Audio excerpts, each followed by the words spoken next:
In this video, I want to talk about the process of reading an engineering drawing with GD&T on it. So I'm going to list a bunch of steps that I follow whenever somebody hands me a drawing I've never seen for the first time. Now, you don't have to follow these steps, verbatim or anything, but this is a process that works for me to get down to the meaning of the drawing in as short a time as possible.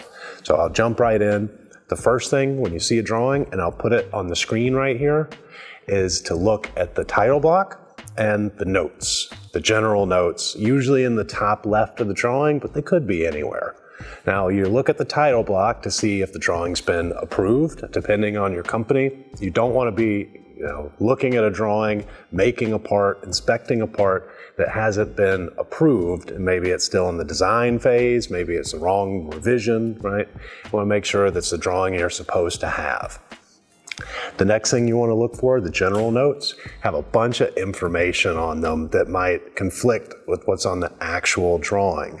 So the general notes might say something like all tolerances, plus or minus ½ an inch unless otherwise specified, or it might have a surface finish tolerance that's really tight or really loose, right? You have all sorts of things. General notes apply to everything on the drawing, usually unless otherwise specified.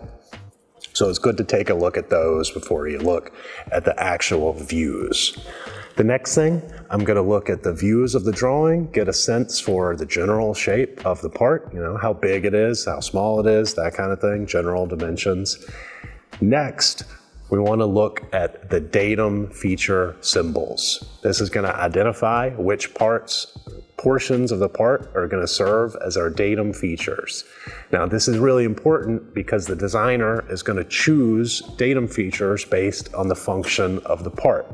So if we can find the datum features and then correlate it with our datum reference frame, we'll have an idea of how the part functions in real life.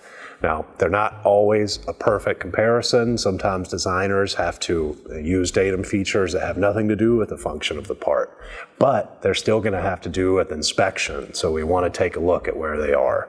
So on the drawing up here, I'll go ahead and circle those. In this example, we've got 3 datum features, A, B, and C. Now we can see that A is a planar datum. B is going to be a mid-plane datum. If you notice how that datum feature symbol is in line with the dimension line, that indicates that it applies to the middle of the part. And then the next one, datum C, is another planar datum right at the edge of the part. The next step, I'm going to skip the first part of the feature control frame. I don't really care what the geometric tolerance is, what the symbol is yet. I want to look at the datum feature references. So what I'm looking for in all of the feature control frames is what order and what material conditions the datum references are. So in this case, they all start with datum A. The middle datum, the second one, secondary, is always datum B at MMC.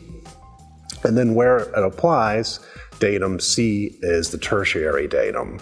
Now, not all the feature control frames are going to have all 3 because orientation tolerances can have a maximum of 2, and form tolerances can't have a datum reference at all. Okay. Now, this is important because it tells you how many datum reference frames are on the part. In this case, there's a single datum reference frame. It's good.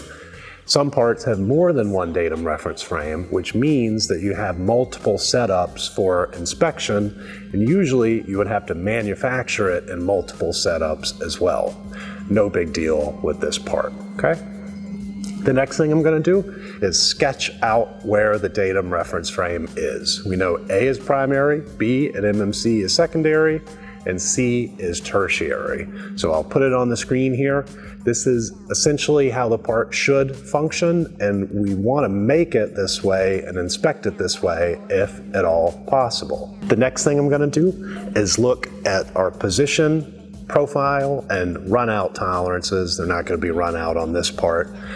But these are going to control typically the important features on the part. They'll control the location, sometimes the size, orientation of these features, typically holes. In this case, we have a position, or two position tolerances controlling two holes.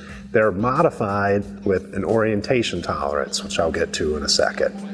We've got two profile tolerances controlling the location and size of the surfaces on the part. We want to know where these are, and we want to know what the tolerance on them is. It's going to affect how difficult the part is to make and inspect. Okay, so these are kind of like the big hitter tolerances that we're going to be striving to achieve when we manufacture the part, and the things we're going to be looking for when we inspect. Now, we still have to look for the next step, which is form and orientation tolerances. These are usually a little bit easier for manufacturing because there's less requirements. Position tolerance does location and orientation and sometimes form. A orientation tolerance has nothing to do with location. Okay, it's just oriented to another feature, so it's a little bit easier to manufacture. Same with form tolerances. Form tolerances only apply to individual features, so they're usually the easiest thing to manufacture. Okay, and we'll circle those, see if there's any outlandish tolerances. A flatness of 10 thousandths is usually not a big deal for most machining processes, if not all, but a flatness of half a thousandths can be a big deal. At that point, we can't really mill the part. We might need to grind it, and then we'd have to look into, alternate manufacturing methods and inspection. Okay, so if we have something with 4 decimal places, we got to check it with something that can measure down to 5 decimal places. It's a really expensive instrument. So one thing you're looking for on these drawings and the tolerances is the number of decimal places. Okay, if it's got 2 decimal places, usually a pretty easy part to make depending on how big it is. 3 decimal places is pretty normal. 4 decimal places, typically on a part, will only be on 1 or 2 critical features. If everything is dimensioned to 4 decimal places, that's like a gauge maker's tolerance for a highly precise part that's got to be manufactured typically in a special environment. Okay, that's not a typical job shop part. The last thing we'll do is identify fillets, chamfers, surface finish requirements, kind of ancillary features on the part that might need attention. So for example, if you have a part with a bunch of fillets in it, say inside internal fillets, you want to look at how it's toleranced. Is it plus or minus? Is it max? Is it minimum? If a fillet has a tolerance of 10 thousandths, you'd have to get a special tool, say like an end mill, to make that tolerance. A typical end mill might be 30, 40, 50 thousandths radius. Okay, so just little things to look for. Not too worried about the manufacturing. I just wanted to get across in this video the process that I follow and interpreting a drawing and seeing what the meaning behind all the symbols is. So if you enjoyed this video, please like and subscribe. Check out the channel for more stuff like this coming up soon.